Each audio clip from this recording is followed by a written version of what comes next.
नमस्कार दोस्तों, स्वागत है आपका हमारे चैनल पर। आज हम एक लेकर आए हैं जया एकादशी व्रत कथा को पूरा जरूर सुने। भगवान आपकी सभी मनोकामनाएं पूर्ण करेंगे। चैनल को लाइक और सब्सक्राइब जरूर करें, धन्यवाद। राजा हरिश्चंद्र ने भाद्रपद के कृष्ण पक्ष की एकादशी का व्रत रखा था। इस व्रत के प्रभाव से उनका खोया राजपाट मिला, साथ ही पत्नी और पुत्र भी मिले। सत्यवादी राजा हरिश्चंद्र ने भाद्रपद मास के कृष्ण पक्ष की एकादशी का व्रत रखा था। इस व्रत के प्रभाव से उनका खोया राजपाट तो मिला ही, उनकी पत्नी और पुत्र भी मिल गए। भाद्रपद मास के कृष्ण पक्ष की एकादशी जया एकादशी या अजा एकादशी कहलाती है। इस दिन भगवान विष्णु की विधिपूर्वक पूजा अर्चना करने का विधान है। यह व्रत रहने से भगवान विष्णु की कृपा तो मिलती ही है, माता लक्ष्मी भी सदा प्रसन्न रहती हैं। कथा इस तरह से है। एक बार युधिष्ठिर ने भगवान श्री कृष्ण से अजा एकादशी के महत्व के बारे में जानना चाहा। तब भगवान श्री कृष्ण ने उनको अजा एकादशी के महत्व के बारे में बताते हुए इसकी कथा सुनाई थी। आइए उस कथा के बारे में जानते हैं।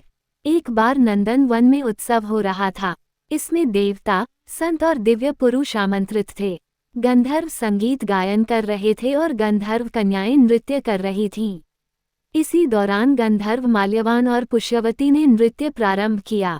दोनों एक दूसरे पर मोहित हो गए और सभी मर्यादाओं को ताक पर रखकर नृत्य करने लगे। ये देखकर देवराज इंद्र क्रोधित हो उठे। उन्होंने दोनों को स्वर्ग से वंचित होने और पृथ्वी पर निवास करने का श्राप दिया। माल्यवान और पुष्यवती को मृत्यु लोक में पिशाच योनि मिली। दोनों हिमालय पर एक पेड़ पर रहने लगे। उनका जीवन कष्टों से भरा था। माघ मास के शुक्ल पक्ष की एकादशी के दिन दोनों अत्यंत दुखी थे। उस दिन दोनों ने मात्र फलाहार किया। उस रात ठंड भी अधिक थी, तो उन दोनों ने रात भर जागरण किया। ठंड इतनी थी कि दोनों की मृत्यु हो गई। अनजाने में माल्यवान और पुष्यवती से जया एकादशी का व्रत हो गया। उन दोनों पर भगवान विष्णु की कृपा हुई और दोनों को पिशाच योनि से मुक्ति भी मिल गई। व्रत के प्रभाव से माल्यवान और पुष्यवती पहले से भी सुंदर हो गए और स्वर्गलोक में पहुंच गए। इंद्रदेव उन दोनों को देखकर चकित हो गए।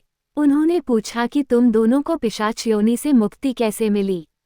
इस पर माल्यवान ने उनको जया एकादशी के महत्व के बारे में बताया।